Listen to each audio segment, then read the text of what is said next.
Kisah Wali Paidi, bagian 6. Pemuda santri Thorekoh ini hanya diam, tidak berani berkata banyak di depan Wali Paidi. Suasana jadi hening, hanya terdengar suara Wali Paidi yang menghisap rokoknya. "Monggo kopine Kang, ini rokoknya." Wali Paidi menawarkan kopi dan rokok Cisamsu pada pemuda itu. "Ya, terima kasih." Setelah menyeruput kopinya, pemuda ini mengeluarkan rokoknya dan menyalakannya. "Gimana kabar Mas Kiai Mursyid?" tanya Wali Paidi. "Alhamdulillah, baik-baik saja," jawab pemuda ini.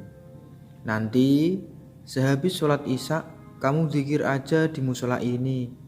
Kalau nanti kamu tiba-tiba berada di tempat yang asing, kamu baca la haula wala quwata illa billah 3 kali ya," pesan Wali Paidi.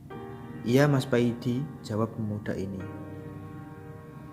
Tak lama kemudian terdengar suara azan berkumandang, menunjukkan kalau waktu sholat isya telah tiba. Tampak 3 orang yang tadi sholat maghrib telah datang. Setelah berwudu, mereka bertiga masuk ke musola menunggu Wali Paidi. Wali Paidi berdiri masuk ke dalam musola dan mempersilahkan pemuda Thorekoh ini untuk mengimami sholat isya. Tapi pemuda ini tidak mau.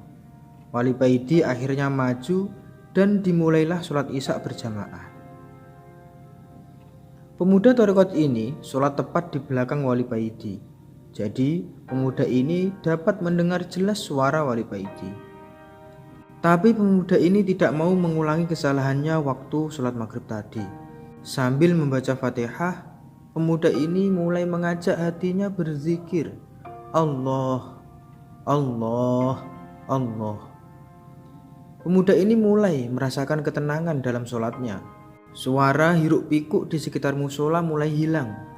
Suasana menjadi hening, yang terdengar hanya suara Wali Paidi dan suara hatinya yang berzikir. Lama-kelamaan, suara Wali Paidi yang tadinya cemplang dan terdengar tidak bertajwid berubah menjadi sangat merdu dan sangat fasih. Suara dan bacaan Wali Paidi bagaikan suara dan bacaan Imam Masjidil Haram. Setelah mendengar salam, barulah pemuda ini seakan tersandar kembali lagi ke dunia. Setelah membaca wirid seperti pada umumnya, Wali Paidi lalu mundur, melaksanakan sholat sunnah 2 rakaat. Setelah sholat, Wali Paidi mendekati pemuda Thorekoh ini. "Sampean di sini saja, dan mulailah berzikir seperti yang sampean lakukan," kata Wali Paidi. "Iya Mas," jawab pemuda ini singkat. "Ingat pesan saya tadi ya," kata Wali Paidi lagi. Pemuda ini lalu mengangguk. Setelah ketiga orang yang ikut jamaah tadi keluar, Wali Paidi berdiri mematikan lampu musola dan ikut keluar. Tinggallah pemuda ini sendirian di dalam musola. Pemuda Thorekoh ini lalu duduk bersila dan memulai membaca Fatihah, tawasul kepada Kanjeng Nabi Muhammad, dan diteruskan tawasul kepada guru-gurunya. Setelahnya, barulah pemuda ini mulai membaca wirid yang selama ini selalu istiqomah ia baca. Lama-kelamaan suasana mulai berubah. Angin yang tadinya berhembus sepoi-sepoi berubah menjadi kencang. Satu persatu benda-benda yang berada di dalam musola mulai hilang satu persatu. Bahkan dirinya juga terasa ikut hilang. Beriringan dengan hilangnya tubuh pemuda ini, tampak di pengimaman ada cahaya putih yang kecil. Hanya cahaya ini yang tampak karena semuanya telah hilang dalam pandangan mata pemuda ini.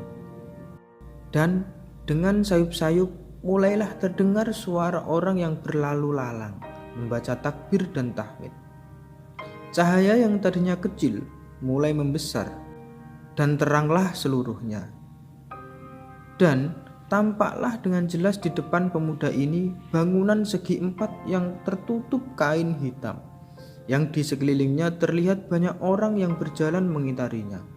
Masya Allah, ternyata pemuda ini telah berada di Makkah. Di dalam Masjidil Haram, pemuda ini membatin, benarkah aku ini sekarang berada di Masjidil Haram? Timbul keraguan di dalam hati pemuda ini.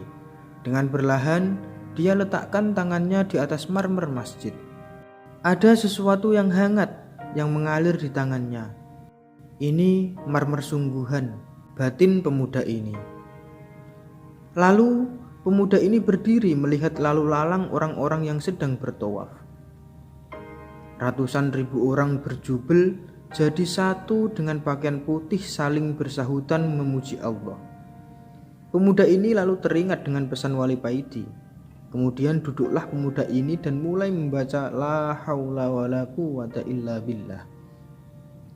Ketika membaca sampai ke bacaan yang ketiga, datanglah angin yang sangat kencang. Bumi Makkah serasa bergoyang, seakan kena gempa.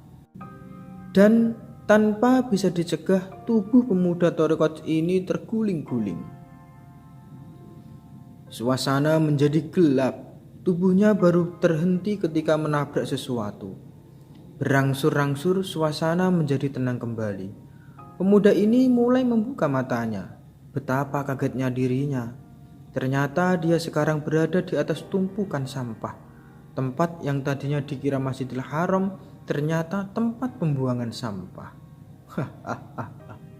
Bersambung.